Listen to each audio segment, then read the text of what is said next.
In the early 15th century, Europe teeters on the edge of chaos, not from war but from a fractured faith.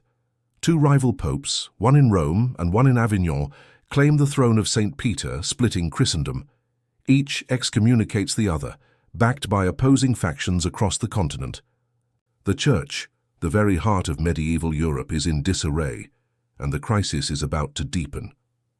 Amid this turmoil, a cunning Florentine banker, Giovanni di Bicci de' Medici, sees not just a crisis, but an opportunity. The Medici family began as humble money changers, but Giovanni has transformed their modest bank into a financial and political force. He understands that in this fractured world, influence is the true currency, far more valuable than gold. If the Medici can help install a new pope, the sole bridge to God in the eyes of the faithful, their family could rise to unimaginable heights.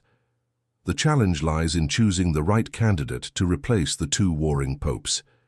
Giovanni finds his man in Baldassare Cossa, a figure as ambitious as he is ruthless. Born in Naples in the late 14th century to a minor noble family, Cossa's early life was forged in the lawless waters of the Mediterranean, where he turned to piracy to survive. Commanding ships in a dangerous, ungoverned sea, he honed the audacity and cunning that would define his rise.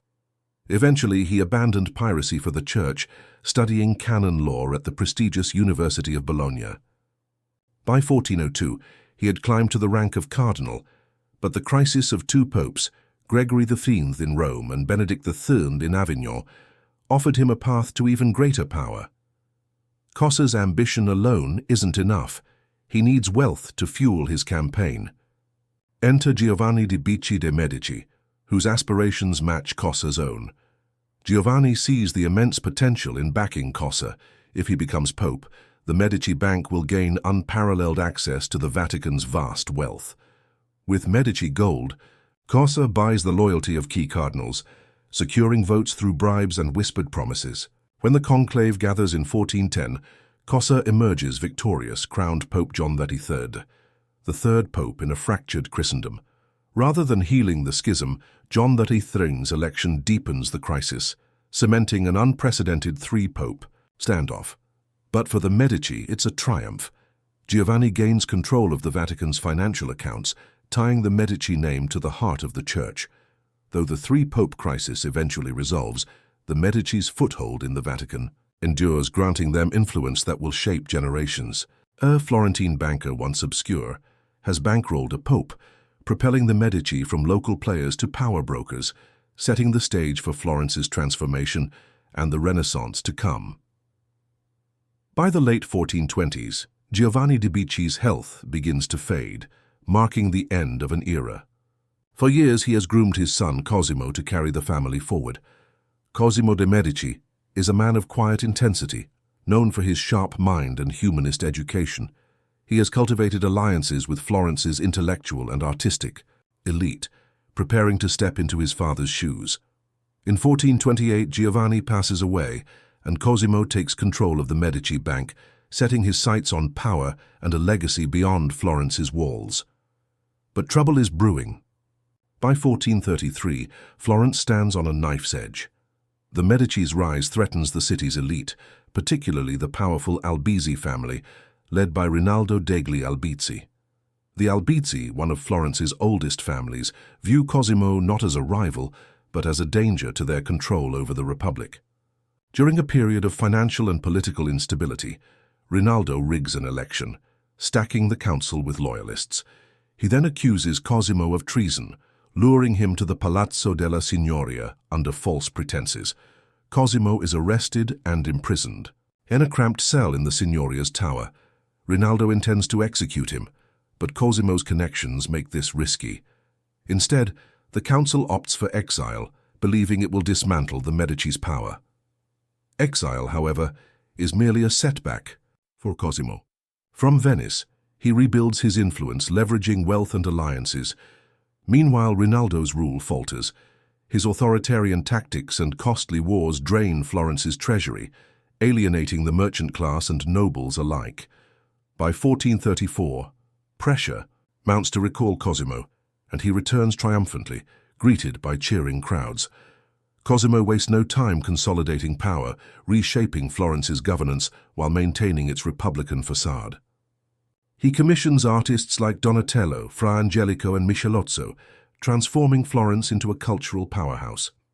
By the 1440s, he funds iconic works like Donatello's Bronze David and the Palazzo Medici, cementing Florence as the cradle of the Renaissance. When Cosimo dies in 1464, he leaves behind a city that is the intellectual and cultural heart of Europe. The mantle of leadership passes to Cosimo's son, Piero, known as Piero the Guti, due to chronic illness.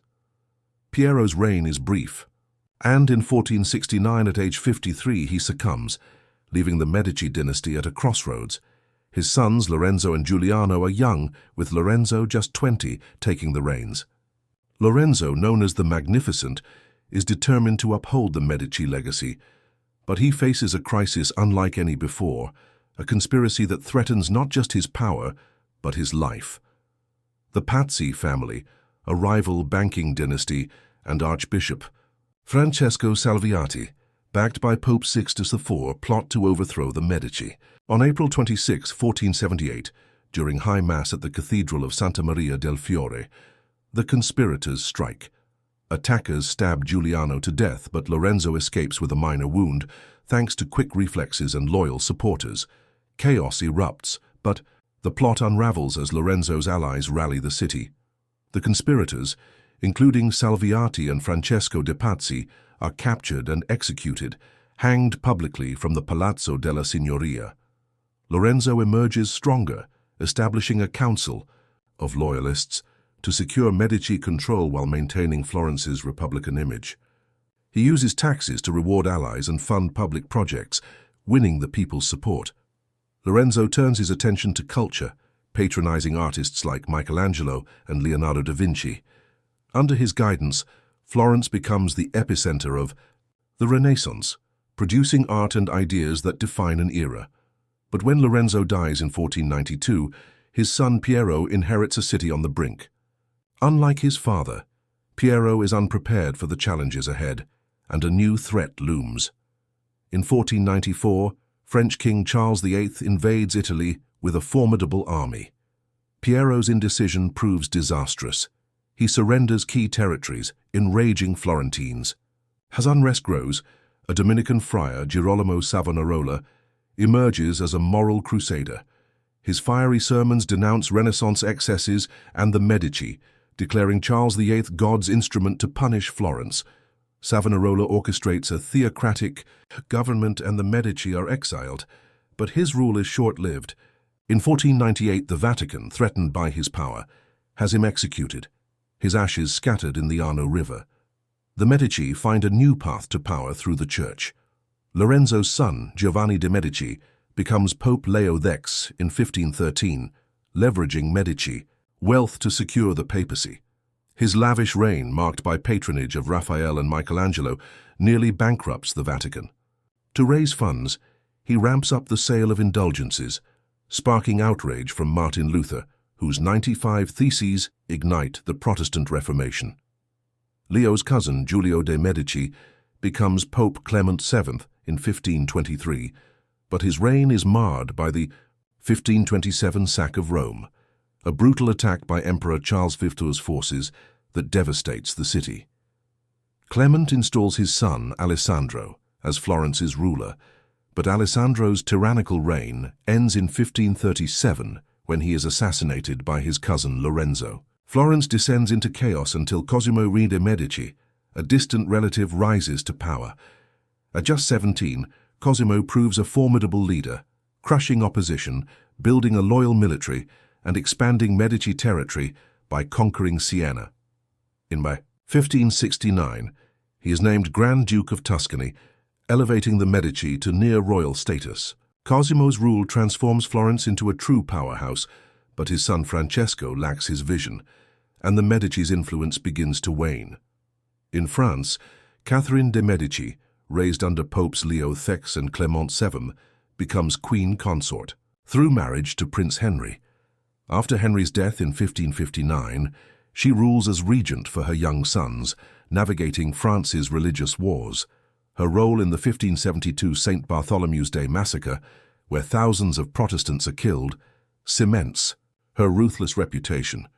Catherine dies in 1589, and with her son Henry III's assassination, the Valois dynasty collapses, ending the Medici's French influence.